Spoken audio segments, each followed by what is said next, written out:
Well, hello everybody and welcome to the Spiritual Messengers Global Soul Summit. We have a full house today in so many senses of the word, it's untrue. And you can probably hear in my voice, I am just so excited to be here and what we have lined up for you today. And none of this is scripted or planned or anything. We're completely going to go with the flow and absolutely everything that, whatever spirit wants to flow with us today. So we're going to have a whole lot of fun. And before I introduce you to our speakers and my fantastic guests, I just want to go through a couple of housekeeping things. And that is that I'd love you to have your opportunity to ask Erik some questions as well if you want to, and we'll explain more about Erik and how he works in a moment. But so I'm sure many of you would love the opportunity to find out more about what life is like on the kind of so-called other side. So if you do, please feel free at any point during the call that if you're on the phone or on Skype, you can press *2 on your telephone keypad, and that will raise your hand on my dashboard, so I'll be able to see that you have a question.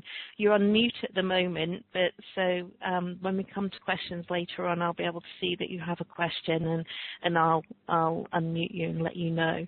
And for those of you on the webcast, there's a box on your screen where you can enter a question.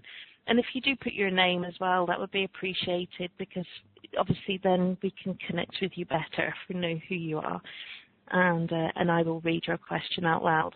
I can't reply to you on the webcast, I'm afraid, but the reply will only come actually through us on the call. And so with that, I really want to welcome you to the fantastic winner of our Soul Story contest. The courage of people in actually showing up and to share their message in a whole greater way has blown me away. And this beautiful, lovely lady that we have with us today, particularly, has a phenomenal, really touching and moving story. And so actually, I'd like to hand you over to her to tell your story. So it's with it's such an honor and a privilege for me to welcome you to Alisa Medhus. Take over, Alisa. Oh, thank you, Sharon. And I want to say you pronounced my name absolutely perfectly. I don't think I could even do better. And it's a European name, isn't it? There we go. It's Norwegian. And I really want to thank you for giving everybody this opportunity as well. I'll first start out by telling you a little bit about me. I want to keep that as brief as possible. I am a physician practicing internal medicine in Houston. Most of my work has been charity work, though, and I've been married for 27 years. I have 5 children, and our family life is just number one. Erik was my third in the whole pack. He was my little sweet, affectionate, happy little kid. He did have some battles with some learning differences, Tourette's. He received a lot of ridicule from peers and teachers. He was so sensitive, but he was one of those kids that just didn't really develop a hard shell to protect himself. So despite what the troubles he had and the conflicts he'd had from others, he was just so kind. He would just know somebody needed help, would listen to their story, would take them home. He would bring home strays all the time. My mom's going to fix you a home-cooked meal, etc. I remember this is an example of his sensitivity. When Michelle broke up with her one of her boyfriends, I don't mean to imply that she had several going at once, but actually she had planned to get married to this guy, and thank God they broke up because, he was not, I wouldn't say he was our prime choice, but he just sobbed with Michelle when Michelle was crying. He has that kind of sensibility. But he did, then when he was around 15, 16, he started becoming very depressed. He went to therapists, he went to psychiatrists. We were very close and nurturing with him, but he just wasn't meant to live in this world. In fact, I really never could imagine in my mind him being old. So I think this was probably something that was his destiny. And then that day came 2 years ago that he took his own life with a gunshot wound to the head. And that's where my life pretty much split into two parts, the before and the after. Now, you'll have to look at my viewpoint as a physician with a real heavy science background. I hope you don't hate me for this, but I used to look at things like Reiki and New Agey stuff, as kind of woo-woo, kind of kooky. And I really didn't have a firm grasp of the afterlife. I was raised by two atheists. We started out Catholics because one of my great uncles was Cardinal of Spain, so it was meant to be. But anyway, so here I am, kind of an agnostic, skeptic, scientist, and, I didn't know how to heal except to help others. So I started the blog, Channeling Erik. Now, the blog first was about pouring out my grief, hoping to touch others that had similar feelings to show that they're not alone. And it was very healing for me. A lot of people started becoming members of the blog. But then all of a sudden, Erik started visiting blog members and friends and family members, etc. I think one of the most interesting visits was to my father. Now, my father is an atheist. And as I said, and maybe 2 or 3 days, well, actually, the day that Erik died, I went over to his house with my husband to share the news, and of course we told him on the phone. And his first words of encouragement were, "I'm so sorry, Alisa, but Erik's gone. We all just turned to dust afterwards. He's gone forever." And, after those comforting words, the next day, my father calls, very startled, very alarmed, saying, I don't understand what's going on. Erik came to me, and he came to me as a child, and then he sat in my lap, and he said in Spanish, things come in threes. What is the meaning of this? I don't understand. He was physical. I could touch him. And I said, were you dreaming? No, I was wide awake. So that sort of made me wonder. I mean, here he sort of, this atheist had toppled his entire paradigm, and yet why was I still skeptic? And then we started seeing a lot of pranks, turning on faucets before our eyes, giving a telephone call, saying, "Hi, Mom, it's Erik, it's me." Just really odd things, a lot of smells, a lot of, what do you call it, apportments, or where he materializes like a BB or a feather or something. One time we had a airsoft BB just drop from midair and just bing, bing, bing, bing, bing on the floor, little things like that. So anyway, this made me wonder, maybe I should kind of look into this. So of course, the first thing I did is I read the scientific basis, including quantum physics, to figure out, is there another reality beside the one that we can perceive with our five senses?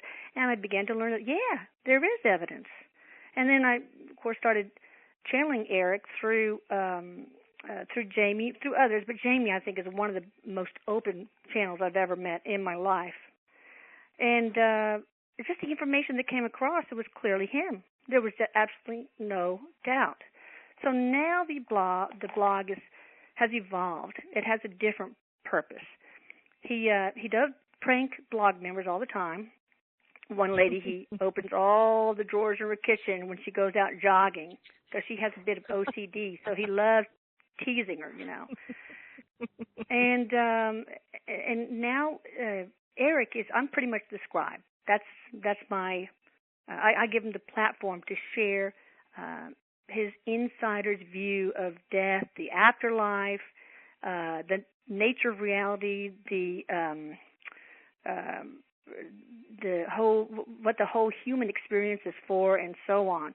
Now, until recently, he was like a guardian angel trainee. He had this angelic being by his side, and he would sort of answer some of the questions, and so on and so forth. Like at Olive Garden, how you had the trainee waiters and the veteran ones are right by their side looking over their shoulder. It was like that. And he also started facilitating communication between deceased and their loved ones. And but now he's kind of going solo a little bit more. He helps teens and adults who are suicidal in particular. Now, the thing that's special with Erik is he's just a boy. He's not some guru. He's flawed like the rest of us, and he's sharing a journey with us. He kind of curses a little bit here and there. Well, no, he curses like a sailor, but that's part of his appeal. He's like one of us. He understands how difficult life can be. He's here to give us hope and guidance and maybe a little comic relief, so that's good. I guess that's all I have to say about Erik and I. So I guess we will go ahead and give the floor to Jamie. Jamie Butler is just an absolutely wonderful channel, and I would like for everybody to hear her story as well. Hi, Sharon. Hi, everyone. Hi, Jamie. Oh, it's so nice to be here. I've already cried and laughed listening to the story of Erik again, and Erik is just hounding at the bit to make his comments and to correct his mom, of course, when he talked about Michelle. That's his sister, and that's why he felt so compassionate when she broke it off with the boy. And he is just telling me again and again how much he loves his mom. The first time I met Erik, this was a year ago, November. I was in Florida, and I was doing a phone session with a woman I'd never met before. She's calling in from Texas, Miss Alisa. And when we started the session, it was very somber because Erik was very detailed and clear about how his life was and about how hard it was to struggle with the idea of suicide and being bipolar. And I remember being very choked up and very hard to talk to a mother about the death of anyone, but especially a child.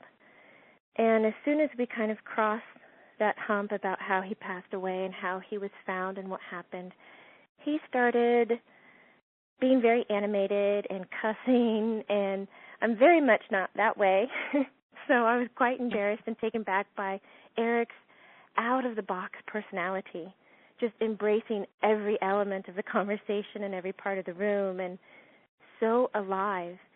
And when his mom was mentioning all these communications, these signs, the BBs dropping, the phone calls, he said he was able to do so much of that because with his exit from life, he found peace and happiness and joy. And it was through all that strength that he gained that he was able to communicate so clearly to his family members and to his friends. And he thanks his mom up and down for creating what she has called Channeling Erik so that he can finally do his life's work, but from the afterlife. And I'll be Erik's voice from here on. So you'll hear me, though he's a little peeved that I sound like a little girl. Erik does not sound anything like me. He kept begging his mom to find a medium that had a manly voice. That's just not going to happen right now. But you two have had, Jamie, you two have shared past lives together. I mean, the chemistry between you two is amazing. I mean, usually he comes to visit you. He sits in on some of your other sessions, whether the people. So there's that chemistry there that is just, it sort of trumps the amount of estrogen you have in your body. Yes. And he pulls the strings over here, too. He does. Oh, yeah. Yeah. He is saying hello to everyone, especially Sharon. Oh, thank you. Hi, Pumpkin. Hi, Pumpkin. He said hi, Jamie. Sorry, go on. Wait, one thing, Jamie, you might want to mention your website, too. Oh, you're so good. Yes, you can find me at withloveandlight.com is the company name and the website. And it'll explain more about who I am, my mediumship, and that I've been doing the work since now for 20 years, since I was 18. And I've had the ability to see and hear energy since I was born. So this is something that's very secondhand and natural for me. So Erik fits right in. And I just quickly want to share my own experience with Erik before I hand over the floor to him. And that is that in communicating with Alisa the other day, suddenly I became aware of this presence over my right shoulder behind me, who was correcting what I was writing, and was kind of feeding me this information and really making me laugh. And it made me realize that it was actually Erik with me. And although I channel beings of light and work with angels, I've never really worked with those who've had a human form and then crossed over. And so to feel Erik's presence so clearly, and his whole personality and his whole energy, and just as it, really that he was there in the room with me was really astounding for me. This, Erik has a phenomenal energy and a phenomenal ability to connect with people here on the earth plane. So I really hope that you get to experience some of that too, because certainly I think he's a hoot. I just love this guy. And so it's with that I want to say hello, Erik, and welcome. You've got quite a crowd here gathered for you. He said, Sharon, you're going to give me a big head. He goes, I really just want everybody to have that feeling to know that they're not alone. And it's not just about the third dimensional world. There's more to that than life. And he said, you got it. Now why can't everybody else get it? Yeah. He goes, no thought there? Come on, ladies. She says, come on. I know you're going to give me a run for my money, Erik. See, and that he said, I'm about to. He said, I'm about to. Do you mind? No, not at all. I'm totally up for it. And hopefully everyone else on the call is as well. So. Now, one thing I will say is for those who eventually join the blog, you can pretty much expect a prank or a visit. And but they're not scary. He's very loving and mischievous, so and he won't do anything. He won't visit or prank anybody who he doesn't feel like is up to it. So, right, Erik? Yeah, he said he's laughing. He says his mom pimps him out, makes him go to people's houses. And I know. Oh my God, I'm a pimp. I never would have thought this day would come. That is not good. He said, isn't this great? He goes, finally we have an interview with the dead. Yeah, amazing. How cool is that? Amazing. He goes, Sharon, he goes, I totally embrace you. He says, you just ask me whatever you want, all right? He goes, I have a ton of, you sure it's okay if he cusses? Yeah. Okay. Says he has a ton of shit that he wants to talk about. Cool. Yeah, I just want to let people know that, as Alisa shared and Jamie shared, that, he does kind of cuss a bit. And we had a conversation before we went live about this. And I hope all of you are okay with this, but I really want Erik to be able to come through in his authentic self and in his full energy so that you really get kind of who he is and what he's about, but also this phenomenal messages that he has for people too. So I hope it doesn't offend anybody, but I decided to just let him have free flow. It just really felt the right thing to do because that is who he is. And, so I hope that's okay with everybody. Okay, he's so jumping Erik. Yeah, he's jumping in and he's saying, you guys have got to remember that language is just language. Yeah, everything holds an emotional kind of value, an energetic value, but if you're human, you're thinking one is better than the other. He goes, right? Yeah? He goes, you think left and right, yes and no, black and white. He's being really sassy and kind of moving his hips side to side. And he says, yeah, we can use positive words, and yes, they have a cleaner energetic value attached to it. But if I use the word fuck or shit, he said, I can use it with a clean energetic pattern attached to it as well. He goes, what makes it real is this is how I express myself. And so many of the people on Earth and around the world, around the world, he says, express themselves in this way too. Just because you're a spiritual and enlightened being doesn't mean you have to shut your mouth and not be able to use all the vocabulary in the world. And he does this little tilt of his head and goes, Amen. Yes, I get it. I hope you guys are really picking up on his energy, because it is just so hilarious, so cool, and completely authentic. Oh, okay. He goes, So Sharon, wouldn't this be fun? He's butting in. He goes, Sharon, wouldn't this be fun? He goes, right now, he goes, I'll just kind of spread my energy and connect to everybody who's connected to your phone line and your computer, right? He goes, that's it. And he goes, I will sit with everybody as we are on this call. And he goes, I will do my best to give a message and a feeling or a prank or a smell or something to everybody. He goes, as you get them, write them in. And he goes, remember, nothing is a coincidence and nothing is ever small. oh, that would be amazing. Yeah, thank you, Erik. That really would be cool and a lot of fun. And I want to apologize in advance for any smells you might receive. They're never like the smell of roses or anything. Trust me. Erik, I have a question from a lady called Maria. She says, as soon as I opened the webcast to listen to Erik, my phone rang. It said line ringing and no one was there, and there was no phone number on the screen. Could it have been Erik saying hello? He's waving his hand. He goes, it's one of my many fortes. He goes, hi.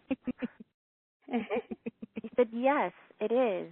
And he goes, just as easy it was to pick up the phone and recognize that no one was there, the task of picking up the phone, he says, that's how easy it should be to make contact with us. That's right. The relationship does not end just after death. Yeah. Our loved ones just have shed their body, but they are still our loved ones. They just happen to be in a different dimension on the other side of a veil, and yeah. Oh, God, what did he say now, Jamie? He says maybe they get more handsome, more strong, and better at who they were, but yes, they're still the same person. So, Erik, why don't you share a bit more about that? Because I know a lot of the people listening, a lot of them really are tuned into their guidance one way or another. So it'd be really great to hear from your perspective how we can improve that connection. He goes, I got so many ways. He goes, I'm just busting at the seams. And most of them are just so common that people think when I'm sharing this that I'm trying to bullshit them or something, and I'm not. He says, I just want you to know it's as easy as brushing your teeth. And a lot of it just starts with perspective. What's your perspective on it? He goes, I'm not asking you to be all positive and pretend to be enlightened and follow the rules of what you think that is, nor am I asking you to wear rose-colored glasses. I'm just asking you to be yourself and understand that your perspective shapes your experiences. If you secretly inside believe that you can't reach out, that there's some wall or barrier, or that you're not worthy enough, or that maybe you don't have the talent to do it or the strength, then you're not going to be able to do it. It's really just an internal battle for you to get out of your own skin so that you can feel what life is truly offering you. And it's not three-dimensional. He goes, I got to tell you, it's way more than that. Because I'm standing here. I promise you, I'm standing here. Perspective is one. Trust is another one. He goes, I don't know what's up. He goes, I watch so many people inside their head, something phenomenal would happen. Just like with Maria and the phone rang. But people say, it just must have been someone with the wrong number. They write it off. They don't trust that the experiences that they are in are really for them. Or that there's got to be another way to explain it. And he goes, again, man, he talks with his hands a lot. He's slinging his hand around. He goes, man, I'm not telling you to just be gullible and believe in everything that happens to you. Like if you say, wow, Dad, are you there? And your dad's in spirit and the wind blows and you go, wow, Dad, that was you. He goes, no, man, that really could just be the fucking wind, you know? He goes, it could just be that. What I want you to find is the difference between the two. And that's when your instincts go up. It's either in your stomach or your heart. And he touches kind of like up under his ribs and then right on his sternum. Kind of has that feeling of, oh my God, what just happened? He goes, it makes you want to stop and smell life in a different way, look at subtler things. It makes you pause. And if it's making you pause, people, he goes, I'm telling you, it's more than this three-dimensional world. That is us saying, yes, I am here. That is your dad saying, baby, I love you. He goes, that's me. Sorry. That's him maybe farting next to your desk chair. Oh, God. That humor gets me so bad, and he knows it. Oh, Eric. Poor Jamie. You struggle with this, don't you? I do. I try to stay on task, but he gets me really well. But he says it's those moments that you actually just kind of wonder, and that's when you say, okay, if I'm wondering about this, it is not a coincidence. They are using the elements, they being spirits and himself, are using the elements around you, be it nature or be it, man-made, indoors, electronics, to get something across to you, to let you know, number one, you're not alone. You're not doing this by yourself. And he goes, for those of you who are thinking right now that we are like up somewhere in heaven, sitting on a cloud, playing a harp and wearing like a diaper wrap, he goes, that's so wrong. And we're not up there going, I guess I'm living my eternal existence to support the people on earth. He goes, we do not live for your cause. We have causes on our own. But what we do live for is a unity. Much like you struggle with unity between ages and races and countries and language, we struggle with unity between dimensions, dimensional beings. He goes, I'll let that rest. He goes, Sharon, what do you think?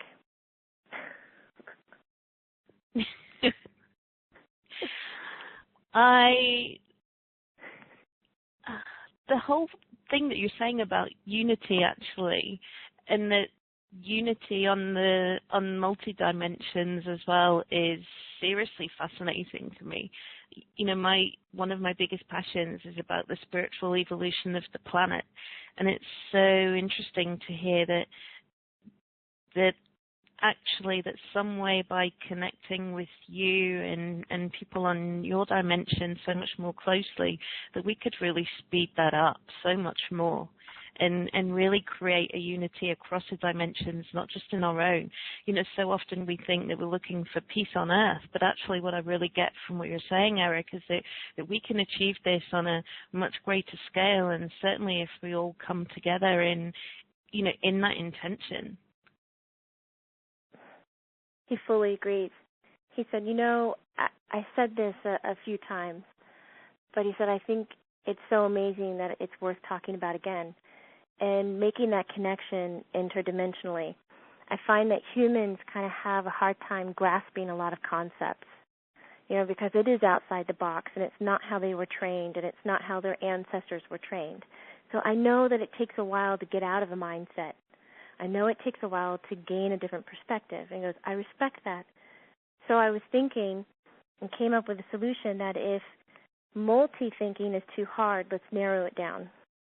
And he said if we can focus healing and connection to one thing and have that one object be connected to all the dimensions around, then we could gain some ground. And he says the one thing that connects us all is the earth, the actual physical earth.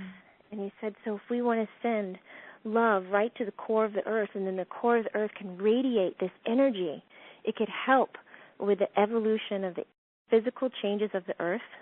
He goes, all those devastations we're going through, the weather patterns, the big storms, and it comes up through the soil and it touches every foot that is on the ground. It touches every building. It travels, the 100 flights up and touches those people. It touches the sky, the air, the airplanes, the people in that, and so forth, and it touches us where we are. You wouldn't think that by going to the core of the earth that you would be touching people who have passed away. Wow. That's interesting that you should bring that up, because one thing I forgot to say is the Channeling Erik family, the members, we're just an amazing, loving, close-knit group now. Some members are now best friends with other members that they've never met, etc. So it's really amazing. But at 12 noon Central Time, we always do what you recommended, Erik, that we send light and love down to the core and let it radiate to at least the souls of the people that need, help, or ideally just having it wash across the entire crust and beyond. So as a collective, that could bring more strength. He loves that. He just has the most peaceful smile. It's kind of crooked, but it's a great smile. And I guess for me, I'm getting the sense that people know the terminology of sending love to the planet or sending love to other people, but perhaps maybe don't necessarily know what that means in physical terms or how to do it. And I know certainly for me it's about first connecting with my own heart and feeling that love, and then sending the intention to send that either to the planet or to other people or to spirit or whatever. Erik, is there any other way or anything you'd add on top of that that's a really great way of us sending our love in a certain direction? Yeah, he's like, Sharon, for you, you're very clairsensitive. You feel things. You know how a room is just by walking into it. Your whole body reads it like a satellite dish. And he says, for other people, they may not feel like they're a feeler. He goes, you got to know how you work best. You got to know if you're kinetic, visual, audio. And he goes, and when you understand this about yourself, you'll know how it is to more easily approach energy work. He goes, you think about it. If somebody is telling you a story and it's just audio, he goes, do you really like that? Is that what you dig? You understand it? Or do you want to see the pictures? Are you visual? Or are you a type of person who wants to get up and act it out, be a part of the story, which is kinetic? He says, you ask yourself these things and find out where you resonate the most, and that's what you use. He says, if you're like Sharon, you feel it. You have to be a part of the story. You encompass it, empathic, and you take it and you feel it in your own body and you pour it out. You send it out, kind of like attaching a straw to your heart and pushing the straw all the way down into the center of the earth and just kind of downloading all the love that you are creating and manifesting. He says, if you're very visual, he goes, then you can just easily just look at a picture, say that, image the picture of the core of the earth being surrounded with higher vibrational energy and support and love. And he goes, and if you're audio, he goes, man, you could sing a song, you can say an affirmation, and boom, just like that, you're done. Boom. It makes it sound so easy, doesn't it? Well, I guess it is, I think, if we get out of our own way. I think Einstein even tried to prove that love is some sort of energy. So, everything is energy. And a lot of physicists, I can't remember who it was that said this, but even matter is just frozen light, frozen energy. And the only difference between Erik and me, for example, is that, and I'm vibrating at a much lower vibrational frequency, so I'm still in that electromagnetic field that is visible to the human eye. Erik and other deceased are vibrating at a frequency that is outside of the visual spectrum. Is that right, Erik? He said it's absolutely right, and people can actually train their eyes, and they can train their sensitivity in their own energetic field to be able to perceive it. But love also is a type of energy, and it just feels light. You know how when you're happy, you feel like you have a higher vibration, and when you feel kind of down in the dumps, you feel denser, And so I do think it does have to do with some sort of vibrational density, whether it's love or sadness or grief or joy, etc. He said, I also like to talk about how people need to be emotional beings rather than human beings. And he goes, because that will get you a hell of a long ways. He goes, just like my mom was saying, all the emotions that you go through, they resonate differently. But if you identify that you're actually an emotional being, all that energy that you're working with becomes more supple, more usable. It manipulates easier as you need it. You can create it. It makes a flow. He goes, so it's perspective. Stop being human and start being an emotional being. And then we can reach all that enlightenment and change that Sharon's preaching about. He likes it. He's teasing you, but he really likes it. So Amen, Karen. Preaching for anybody. Thank you. He says, what's buzzing on the computer? Well, it's a good question. People are being really lively, actually. There's quite a few people who sadly have also lost loved ones as well, and perhaps are asking for some kind of confirmation or message for them. And I think we'll maybe come to some of those later on. There's a huge amount of love coming for Erik here, and massive appreciation. And let me see what else.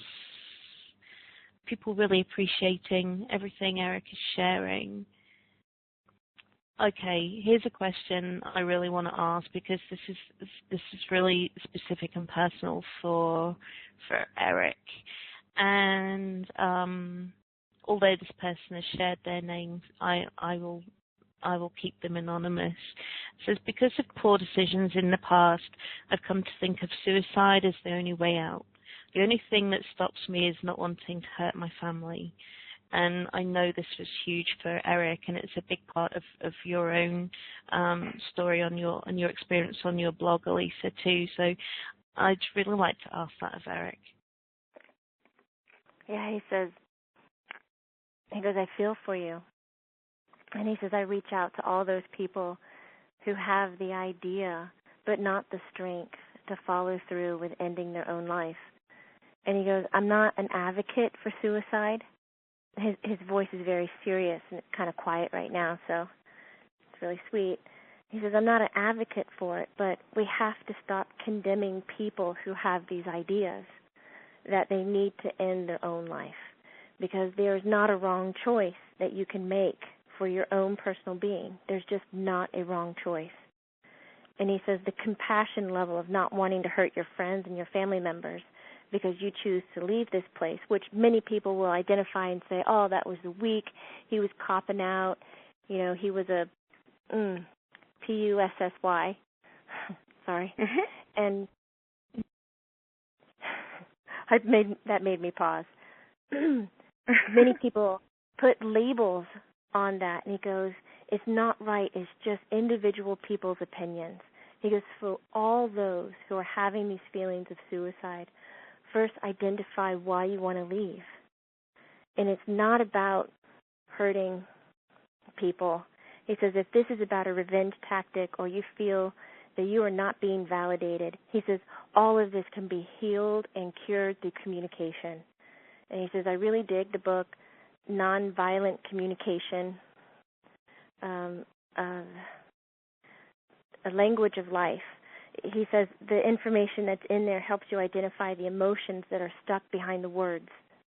And he says the one damning thing that we have to deal with when being human is our fucking vocabulary. It is the worst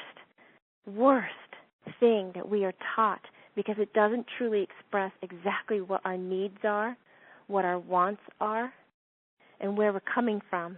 And then the second thing that really narrows a person down is being taught politeness and manners. And he goes, I'm all for saying yes, ma'am, and no, ma'am, and respecting people, but to an extreme, politeness and manners will shape you into controlling how you behave, and it often doesn't resonate with you being authentic with who you are. So if you are struggling because you want to leave because of this, he goes, I say don't, man. I say stand up, man up, because there are things you're not learning that you can grasp a hold of and heal this. But he says if you find yourself, and I just speak from personal experience, and he said, again, I don't really condone anything. I don't condone the fact that you have to live your life or that you have to take your own life. He says, but I was very bipolar, and there was such a struggle and a chemical imbalance within my body that my life could not create balance. It couldn't sustain balance. And he goes, you know what I've learned a lot? That balance is not this logical value. It's not measured mathematically like 50% and 50%. It really is this emotional value. It's this emotional quality. You can't have balance unless you have joy. Oh my God, I'm getting choked up. Oh. He is so, it is rare that I see Erik really just kind of get down to the bones and get emotional. It's just not like him. He tends to be more funny and kind of sarcastic and really kind of grab life by the hair or the balls, I guess you would say. But he's saying that he couldn't find his own balance because he didn't have that chemical makeup where he could create that happiness or that joy and sustain it. The only thread he had that really gave him that hope was his family. But for him, measuring the choices, it wasn't enough. And he said, I'm telling you, I know I made the right choice for myself. But he said, you really have to know you're making the right choice for you. And he said, go out there and learn how to communicate. Learn how to strip your politeness and your manners, because you got to find out who you really are. And you have to be strong enough to change your environment, because sometimes, because I don't know how people do it, man, but they will choose to live in the most rotten, ugly environment, and it will suck you dry. But you think you have to because you're being loyal or you're being helpful. He says it's such bullshit. You've got to save yourself because no one's going to do it for you. God is an all-loving entity and being and energy. And he goes, I mean that as masculine and femininity, God. But God won't save you. It's your choice. And he says, so I beg you to look at all your opportunities. Reach out, save yourself, and learn. And if you can't, then I get you. I understand you. And you cannot make any mistake. Oh, it's okay. He's telling me he's sorry for making me get all emotional. Oh, right. sweetie. Oh. He has a baseball cap on and he kind of turned it to the side. Yeah. Erik, one thing you have mentioned in the past is that when people commit suicide, their problems, their baggage does not totally go away. They still, have some of the baggage that drove them to that point, right? But yet they also see and feel all the grief they leave behind. Is that true? It's so or have true. You learned something else? Yeah. No, so he says that's it. It's not the end all be all. No, not the magic bullet, so to speak. No. Nope. Okay. He said you definitely work through it.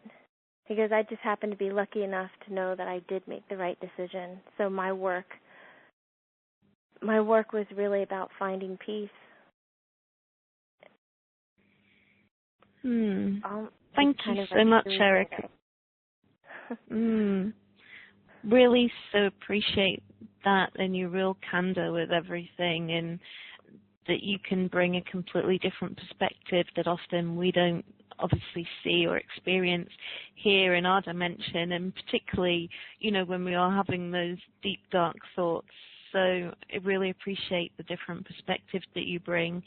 And I'm actually curious, and I'm sure many other people are, to perhaps hear a little bit more about what it's like in your dimension, and maybe what it is like to cross over, because that's probably one of the people's biggest fears on this whole planet, isn't it? Is the whole death thing and kind of what happens afterwards and the afterlife, and so I'd really, really love to hear your perspective or your experience of that. He said it's pretty cool. Pretty cool, period. He said the most amazing thing is that what you believe is going to happen to you in the afterlife, your passing will shape into that belief that you've already created. You will man-make your experience for the first tad bit. Because if you believe you're going to get that light, he goes, that bright-ass tunnel of light, and you're just kind of like, that's kind of walking towards you. He goes, then you'll get it. He goes, but beyond that, it's a full-on mystery. And I think that's where the fear sets in for people, is the mystery. And he goes, and that's when the truth starts to unfold, because you can't man-make that experience that you're about to have. He goes, those people who believe that they're going to fight their demons before they find the peace in their life, he goes, guess what? Fight away. He said, for those of you who are atheists and believe that ashes to ashes, dust to dust, he goes, guess what? Darkness. He goes, that's what you'll get. You shape that experience. And he goes, man, for those of you who believe that it's going to go completely dark when you die, you still have conscious thought. And he goes, I've seen this a few times. And with that conscious thought that you will have, if for once you inquire about, because I don't know, say your dead grandma, or is God really real, or am I still here? As soon as you trigger that conscious thought, that is a hand reaching out saying, engage with me, help me. And then we, where we are, can say, hey, dude, open your eyes. It's not really dark. It's just you pretending it is. Come see this. Let's help you. So you don't really stay in darkness. And he goes, and there's another kind of a space. Actually, there's several, because there's so many dimensions. You know, Earth is a multidimensional plane. He goes, so guess what? Heaven, multidimensional plane. Sometimes those of you who die very traumatically, very suddenly, and the body and the energetic body is just so torn. He goes, there's a place here. It's kind of like you going into a physical coma so that your body can heal. He goes, we have a spiritual coma place. A spiritual coma place, all right. And your body can go there so it can heal. But the overall goal is to get everybody connected, everybody with unity. It's not about separate and divide. So, yeah, you'll have kind of your own experience, but when you get to that mystery spot where you can't man-make that experience, it is commonly, this is what happens. You have an opportunity to where you actually see the entire life that you just lived. And it won't take you X amount of years, however long you lived. It'll actually take minutes, seconds almost. But you are able to not just see how you behaved, but you are able to feel how you behaved, and you are able to feel everybody else's reaction, everybody else's emotion to what you created in your life. And he goes, and that instantly is where you start to begin to learn about who you are and where you need to go. Because it's the most amazing thing. I think a lot of people call it a life review. He says, yeah. I think wow, that is so important, isn't it? That actually when we get that perspective, that we actually get to experience how other people have felt as a result of how we've shown up. And, you know, I'm very much one who believes in that we're all responsible for our own feelings, etc. But, you know, not taking responsibility for others, that how we feel is a choice. And yet at the same time, you know, I think there is an awareness, obviously, of how we impact other people. And I think keeping that in mind, that actually, you know, just having that awareness of how we show up impacts other people whilst we're still on this side of life, not wait till we cross the other side and have this review to kind of see the consequences, to just be really more aware of it on this side of life and to take responsibility for how we show up and how we impact other people in the world. I think that's really, really key, really important. Thank you. Erik really loves what you're saying. He goes, God, he goes, I like this sharing so much. He goes, what do you think I have to do to make sure she gets a bigger platform so more people can hear her? I go, I don't know. Ask her. He goes, all right. He goes, Karen. He goes, that's a conversation I would love to have. Yeah, that's a conversation I would love to have at some point. He says, you know, you got it down. He says, you're really doing this to make people have an opportunity, to make them have an opportunity to change their own lives. He says, I really respect that. Thank you. He's just kind of smiling and giggling. He goes, man, I don't even know if I even answered the previous question. He goes, was that cool? Yeah, that was cool. That was cool. Okay, Erik, so Erik's such a little flirt. Erik is a little bit of a flirt too. I said that to you in my email, didn't I? Yes, he is. He is a flirt. I Definitely. I seriously picked that up. Mm-hmm. Okay, so Erik, I want to hand the floor over to you. And if there's something that you really, really just really want to share with people from your perspective and what you've learned, what is that? What would you really want to share with people?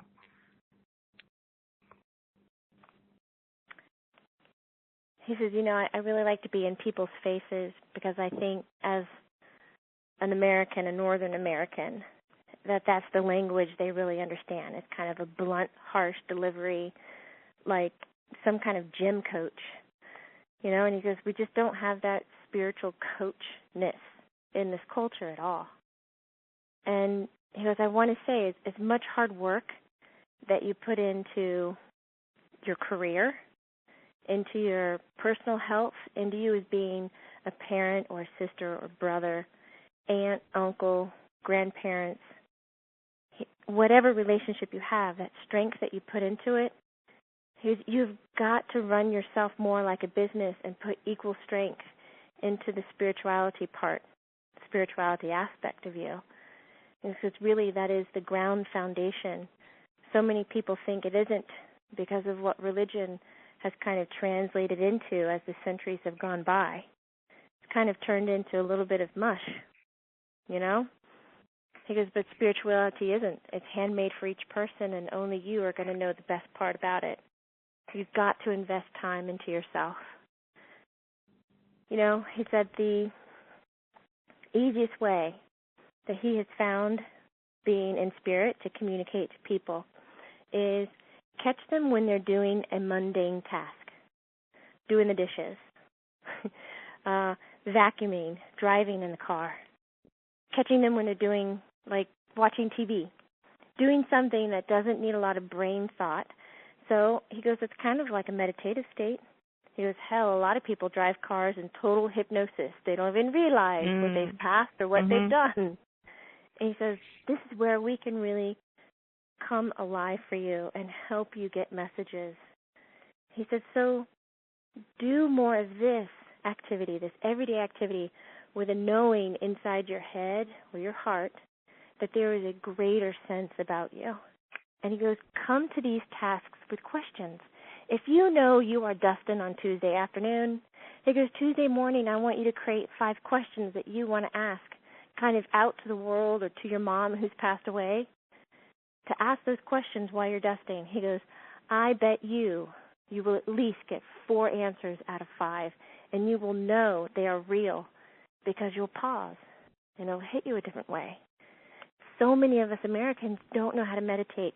So I say to grab hold of that Tibetan monk viewpoint where meditation is supposed to happen in everyday mundane tasks.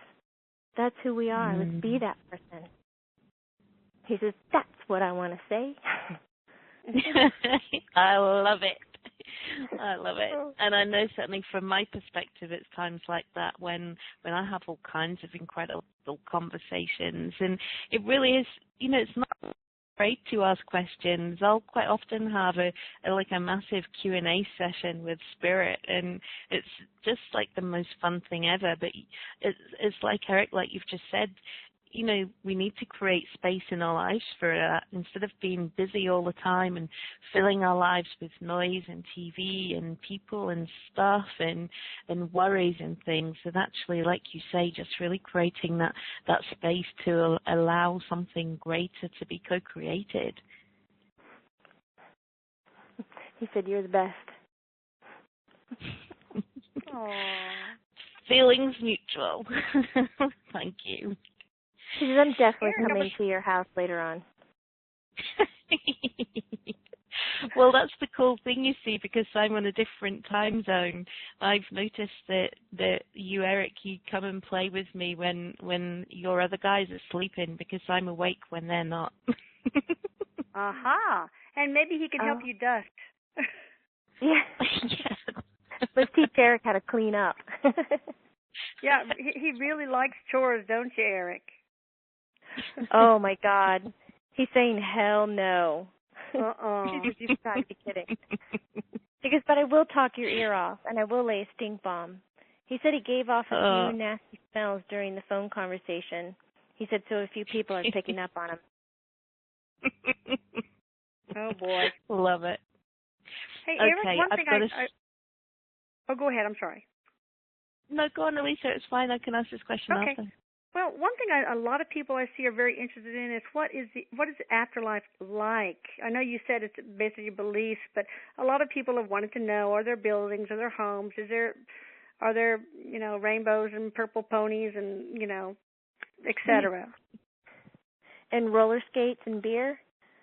Yeah, roller skates and beer. Yeah.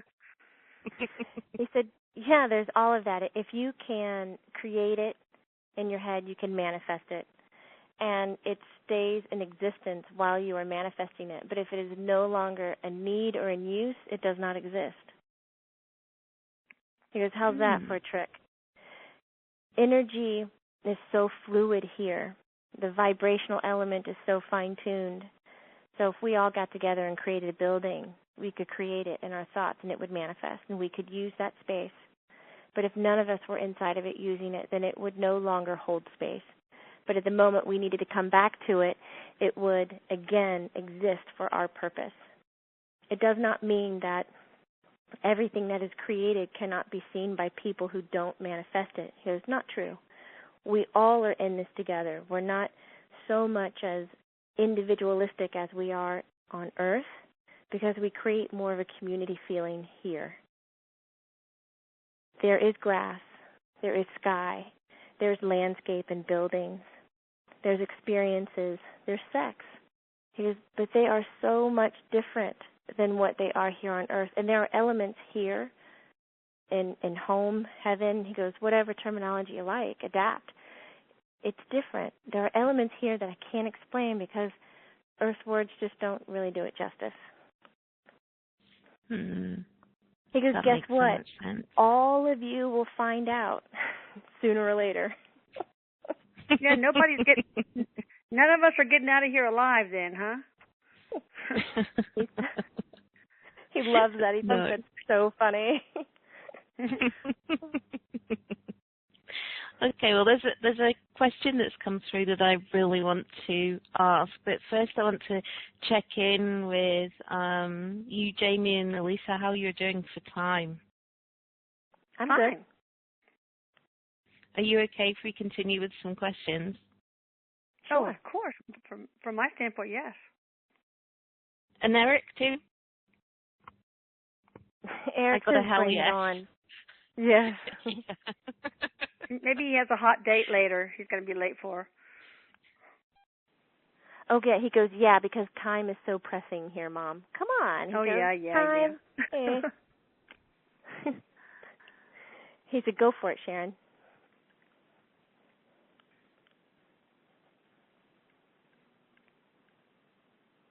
Oh, Sharon, are you there? Uh-oh. Sharon? Did we get dropped? I heard a beep. I'll hang up and call again then. Are you going to do it too? Should I?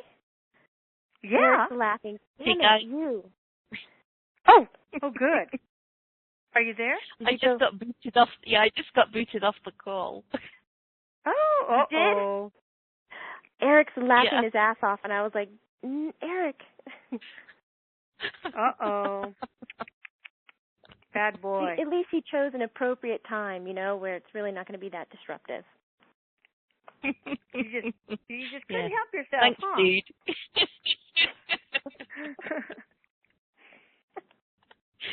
Okay. Well, so before I ask this question, I want to give people who are on the phone an opportunity as well, because many people have joined who wouldn't have heard at the beginning what I said about raising their hand. So what I do want to do, some people have put questions through that are of a more personal nature and more relevant to them, i.e. kind of to do with their purpose or to do with their own loved ones. And do you, on your blog, Alisa, do you take personal questions, would you normally answer those, or would Erik normally answer those, or, how does that work? Well, I used to have an Ask Erik column, but now, it got to be so many hundreds, a week that I just, because all this comes out of my own, pocket. So, I on purpose don't have any ad revenues with the blog or anything. I don't get any kind of compensation for this. So it becomes a little bit of a financial squeeze for me if I do that. But gosh, I would so recommend either learning to channel your guides, learning to channel Erik. He's so easy to channel. Booking a session with Jamie or, somebody reputable. There's a lot of mediums that are not very gifted, like she is. And finding out that way. What we plan to do, if we're now channeling celebrities. We've channeled a whole bunch of questions about the afterlife, even Bigfoot, for goodness sake. So, we've asked about every question in the universe that's possible. So right now I'm sort of busy putting those books together so we can publish it and get some profits and funnel them into a nonprofit so we can help people like those on the phone get free channeling services, free energy healing, free whatever. So that's sort of one of my spiritual purposes here. Erik jumps in. He goes, Mom, don't forget about the Channeling Erik Weekend of Fucking Enlightenment. Oh yes. Jamie will host these weekends, and we're going to have one in Austin sometime in February, I think. It depends on what Jamie wants to do, where Erik is going to give us a whole weekend of comic relief and insight. That's his I've got to find a way of being there. I am so going to be there. Fantastic. Okay, so I really, really empathize with those of you who have more personal questions, but I think just because of the number of people that we have present on the call, if you have a personal question, perhaps, take what Alisa has just said. And if there's any of you on the phone or on Skype or on the webcast who, again, perhaps have a wider question that's going to be of benefit of the group, then if you're on the phone, press *2 on your telephone keypad, and I'll be able to, that raises your hand on my dashboard, and I'll be able to see if you have a question. And again, you guys seem to be pretty accomplished on the webcast. That just type your question in the box and I'll be able to see that come up. Okay, now, so we have someone on the live. Yeah, but Sharon, let me tell you one thing I forgot is that some of the members of the blog, of the Channeling Erik blog, are actually channelers. And, if people make comments or pose on the forum, a request for help, a lot of them will also answer the questions for free through the forum or in reply to a comment to any post. So we do have a lot of talented mediums. So if you don't have the financial wherewithal to schedule to book a channeling session with somebody, then I really do think that that's a plausible option for you as well. Oh, thank you for sharing that, Alisa. I really appreciate that. And thank you to any of you who are listening who participate in Alisa's blog. And, I know I've been on it. It's such a supportive community. It's incredible, as well as the information that is shared. People, oh, my God, the love on that community and the heart that people have is just incredible. So, I suggest that everyone check it out seriously, and that's at channelingeric.com. So really, really do check that out. And I'm sorry for those of you if we can't answer your question right now, but I guess it's just practicality in some respects, and sometimes I think a personal answer might be more, relevant for you. Okay, so we're going to go to Doris Kavanagh from Richland. Doris, your line is open, so feel free to ask Erik or Alisa. This is actually, that's funny, because this is actually Amy, but we have like tons of cell phones, and I'm not in Richland, South Carolina. I know Jamie and Erik and Alisa, and I got to go to the weekend, but enough about me. My question was, what are some of the things that we on Earth can do for people who have died, especially people who have just maybe recently died and we're getting indications that they may be, I'll just leave it at that. Just in general, what can the living do for people who have gone to the other side? He said, hey, it's nice to see you or hear your voice again. Love you. He said, I love you. He says, I like where you are now. He says, it suits you much better. Oh. This is a good move, huh? Erik said that what you can do for the recently deceased or even family members who've passed over, friends who've passed over, but yet you still feel like they're a little bit unsettled, or maybe you are sensing that they need to give you a message, but you feel like it's just never going to happen because you're not in the right spot.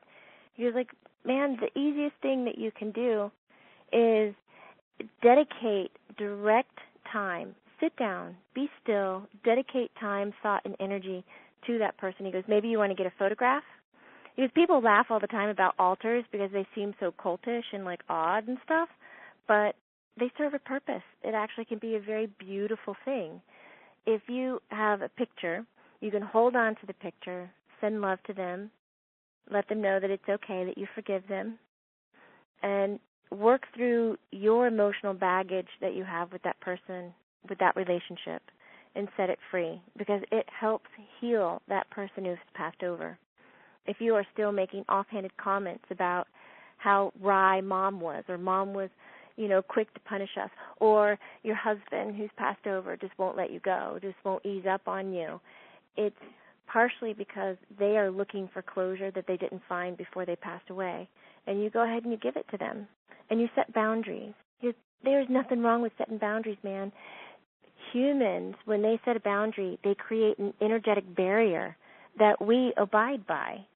Not that we're like your puppy or your dog or something like that. That's kind of crazy thought, but when you create it energetically, we honor it. That's what I mean. We honor it.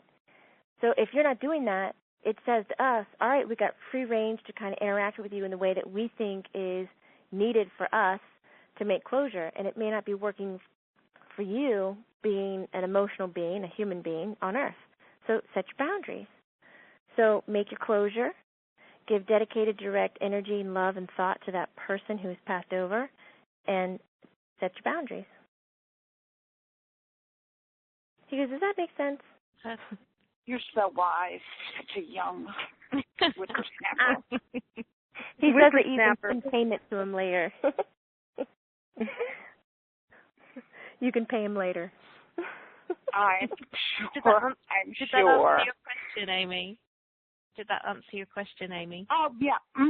Yeah, it's just I don't want to start talking too much because this isn't about me, and I love to talk, but that actually wasn't. I've been getting that. It's interesting because I was at this big event this weekend, and I took a risk after a little bit of vodka, and told some people about some of the things that I was doing. And Yay. It was amazing, the positive response. And that was sort of a question that someone had asked me. And I was really amazed there were some people there who I knew their son had left in an early exit, but I also knew they were very, very devoutly Christian. I was a little concerned as to whether I should bring this up or not, but took a big sip of vodka and blurted out. We had an amazing conversation about it. So it's just really interesting to me how the world is hanging on Erik's framework. It's just wonderful that the world has become open to things that they used to be so frightened of. Eric said, thank you so much, Amy. And he said it's really an important note is that when you choose to speak up, you're changing the world one person at a time. Most people think that their small changes aren't making a big enough ripple. But, man, everything you do in your life is a domino effect, and you may not have any idea how much change you're creating from that one conversation that you did after that one great sip of vodka. Mm-hmm. He's joking. He says, maybe we should take a moment and cheers vodka for allowing that moment to occur. He's teasing. Hear, hear. The real channeler. Smirnoff. It's wonderful to hear everyone's voice. But I'm going to be quiet now. Bye, Amy. Amy. Bless you. Thank you, Amy. Appreciate your question. Okay, so if there's anyone else on the line, if you want to press *2, and that will raise your hand, and I'll see you. And we have another question from the webcast, and that is, Erik, did someone meet you when you passed over on the other side? He said, the first thing that happened is I had a chance to kind of gather myself after I realized what happened. And so, no one greeted me right away. And I had some time to actually say goodbye to my family members. He said, like my mom said, I went to her dad and made closure, and I did some other things first before I really let go of this third dimensional world. And then that's when I came across other family members, or maybe they came across me. He goes, I don't know, but it felt like a perfect reunion. And even though you don't really recognize their faces, he says it's so wild because your whole body responds to them. He's like, it's like finally your brain is inside your chest, encompassed by your heart, and you go, wow, I do know them, and I do want to be here, and this is perfect. He said, yes, and one of the first things I remember you saying about your first inkling that thought creates reality so much more quickly there is that you thought about your grandfather in Norway. That's my husband's father, and instantly you were sitting by him. And it was actually perfect because we call him Bestefad. Bestefad does a lot of sitting and just thinking inside of his head. So it was very just chill for you. I remember that. But you were taken aback by how quickly you could travel with just a mere thought.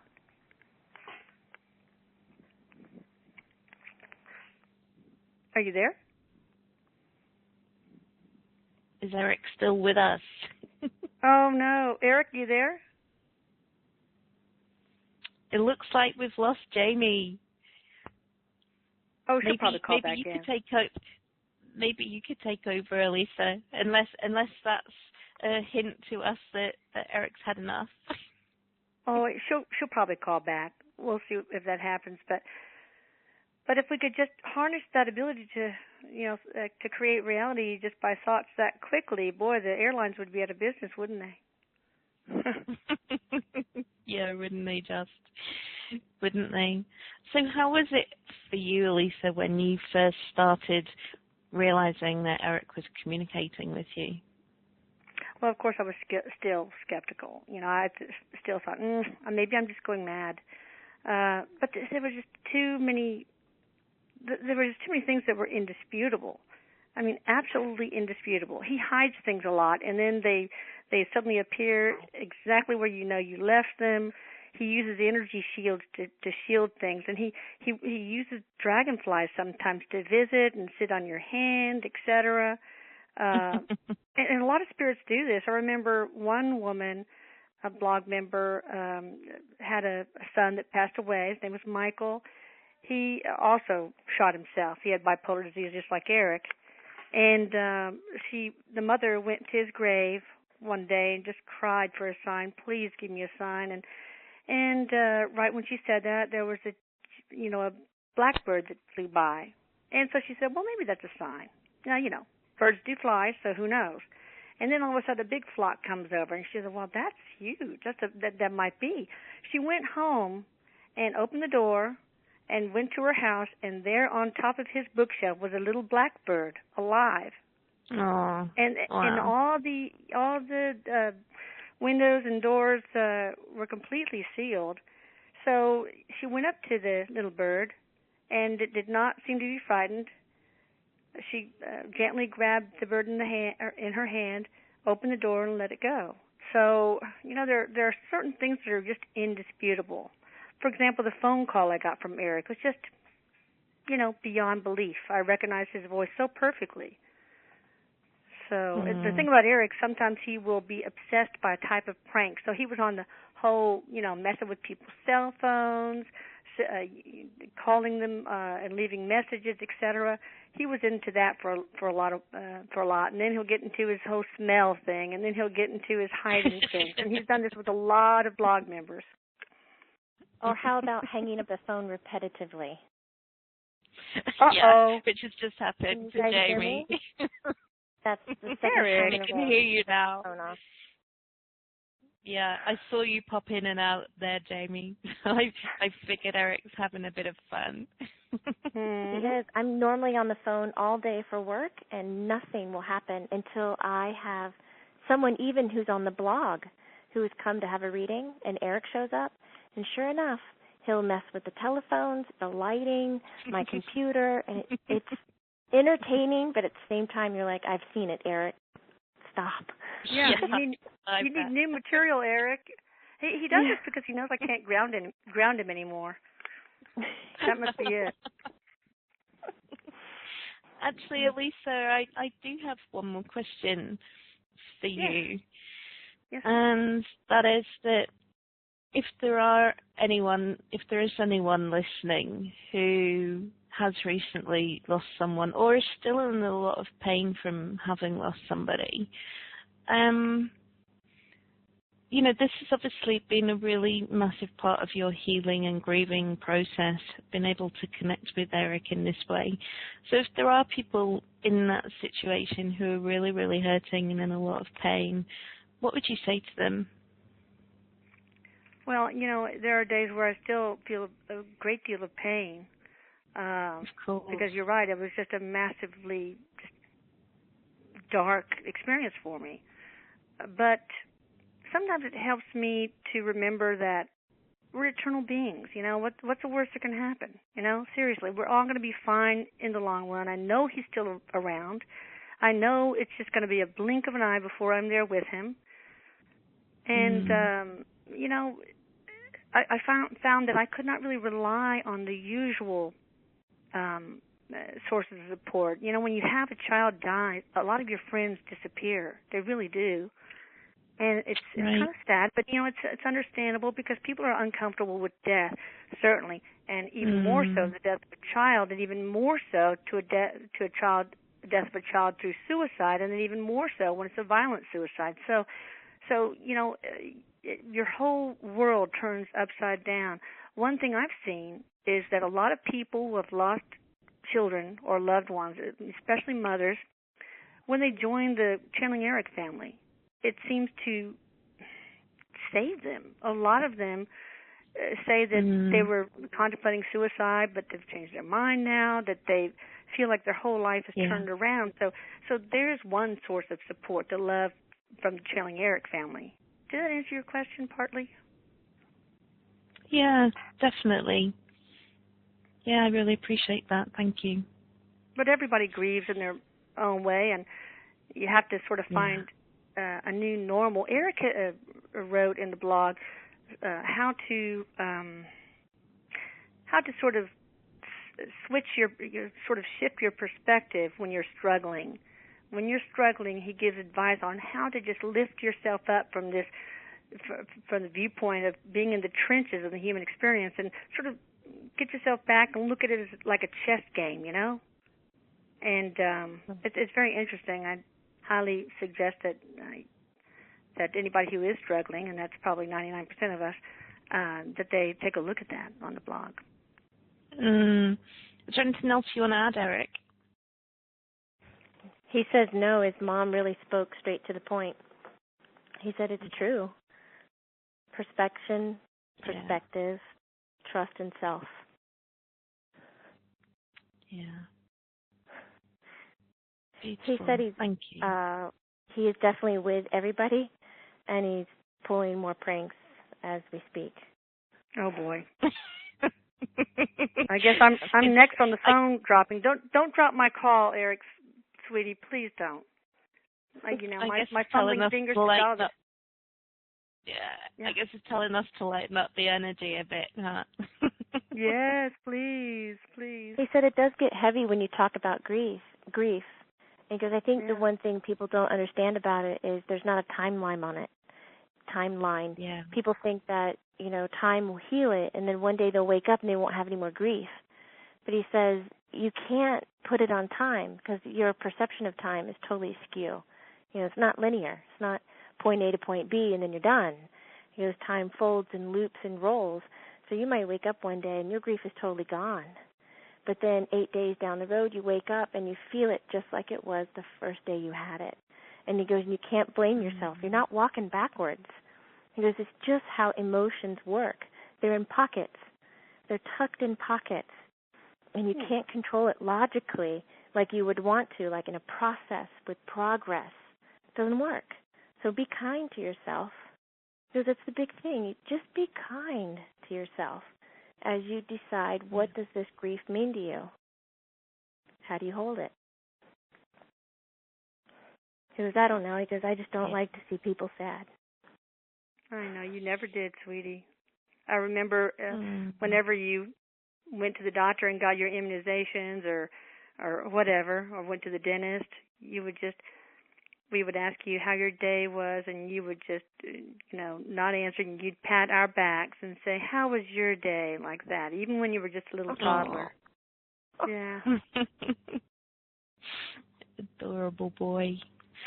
Oh, well, we have one final question, and this is from somebody on the telephone from Phoenix in Arizona. Last 4 numbers of the phone are 2000.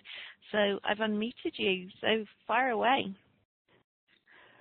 What is going on today? Everything that has happened, for example, I was supposed to have some help for a project I'm working on from November 4th to 14th. All 3 of them just canceled due to medical or family emergencies. And I just found out that my cell phone totally died on me, and it's not covered by warranty. Oh, no. Hi, Chase. I recognize your voice. Hey. So what is your question, Chase? What's going on? Is Erik pulling some pranks, or... Erik says, hey, man. I'm supposed to be... Hey. What am I supposed to be learning from all of this? He says the big thing is when people drop out suddenly from a project, be it work or, sometimes in a personal relationship, they just kind of do that vanishing trick. He goes, it's really because you were emotionally tied to it. So a slow break wouldn't have done you well. And a break in the contract, whether it be a project or a relationship, he's like, man, that's totally about you needing better people to be on it. It's almost saving your ass now for something that you need to be done at the beginning of the project rather in the middle of the end. So perk up, reach out and grab 2 other people. It's going to be understaffed, but you can totally do it. And as for the phone, he goes, I swear to you, I didn't bust it. He's totally laughing. He goes, that's actually not my prank. And it does suck because you are going to have to shell out the money to it. But he goes, this relates to communication for you, not being clear with what your needs and your boundaries are. And he says if you just kind of be the way you are, a little wishy-washy, kind of looking for the right answer but not being verbally clear about it, he goes, yeah, then the way that we're going to bust you down is to take away your one communication tool. That's your telephone. He said, sit down, pen to paper, man. He said, sit down, pen to paper, write out all the things that you need to be saying and know how to say them. So when you get into the situation, you've already practiced. Because I don't care how silly you feel talking to yourself out loud, kind of identifying what your needs are and what you're going for. You have to practice this so you know how it feels to move in that one direction. If not, you're just going to keep screwing up and self-sabotaging. Okay. All right. He goes, sorry that you're going to lose some money in the repairs, but the project will do us fine. Okay. Thank you. Thank you. Appreciate your question. I still think it was him Erik. who broke the phone, but... Oh, Chase. He's swearing that it's not him. He goes, dude, I totally swear. He goes, because that was a pretty good prank, and if it was me, I totally would have owned up to it. Okay. Because that was your energy. Thank you. Thank you. Okay, so much as I could continue this for just forever, I'm obviously aware of everyone else's time, including yours, Alisa, and Jamie, and of course Erik. So, Erik, is there anything else you'd like to share before we begin to bring this to a close? He says no. He said it would just be a repeat of what I've said before. Create your spiritual foundation. Really get to know who you are. Get over the shitty parts and learn how to communicate. Learn how to identify what you want in life and use the English language or any other language you can to get what you are needing. Because I don't mean that in a greedy way. Don't take that wrong, because I do mean it in a very shared, positive way. What I'm saying is, if you're confused and if you're passive, then that's exactly what you're going to get back from your life, people. Confused and passive. It's not going to move forward like you dream it to be. You don't need force, but you definitely need direction. Good. Beautiful. He's giving like a false kind of a, what do you call that, a salute? Captain salute? Yeah.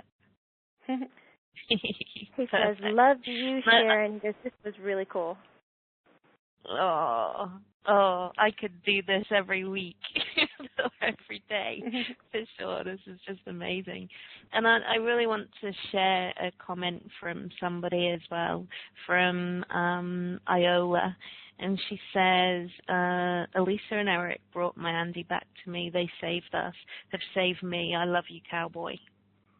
Oh, I love you, Iola. Yeah. And so what I really want... So what I really want to do is I'm just going to open up all of the phone lines. I'm sorry for you guys on the webcast, though you can share your love on the webcast too.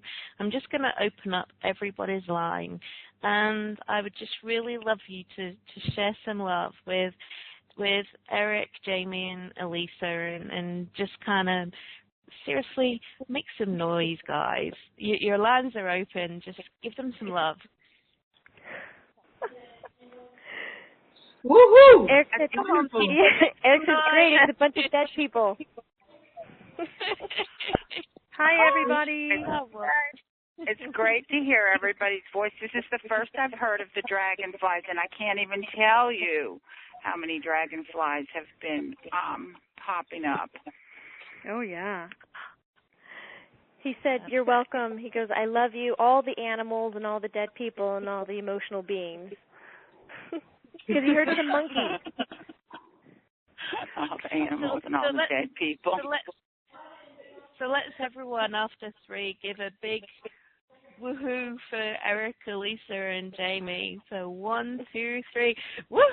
Woohoo! Love, love, love. Oh, I'm feeling the love. Are you, Erik? He says, I'm basking in it. Oh, I love you, Pumpkin. He says, I love you too, Mom. Oh, thank you all. Erik, Jamie, and Alisa, you're amazing. I thank you so much for being here today and everything you've shared, and just for really being in your hearts. And my God, I thank you for the work that you're doing out there in the world. I just have such love and admiration, and I don't know, I just so honor you all so much for what you're doing. Thank you. You really are changing lives, and just amazing. And so are you, Sharon, and we couldn't do it without you. You know, we really respect and honor and adore you for what you're doing as well. So I'm sure our paths were meant to cross. Thank you. Erik says my mom took the words out of my mouth. He says he'll be at your house later to talk about how to get you a bigger platform. Okay. Cool. Brace yourself. Brace yourself, Sharon. I would like that, actually. I would like that a lot. Okay. And to all of you who've tuned in today and stayed with us so long as well, you know, you've all helped co-create just a phenomenal energy for all of this to flow and for all of this to happen, and just creating a beautiful space of love between us. You know, we have people in Europe and all across the US and Canada, and, you know, me here in the UK, and of course Erik in the fifth dimension. I think we've done pretty well. Yeah, we have. Thank you all so much. I really love all of you, and just really hope that something you've heard today has touched you or really resonated with you, or, you know, will really help make a difference moving forward, or even just kind of giving you some hope and feeling the love in your heart, because that's what this is all about. So thank you all, everybody, and have a fabulous rest of the day. Thank you, Sharon. Bye. Bye. Bye.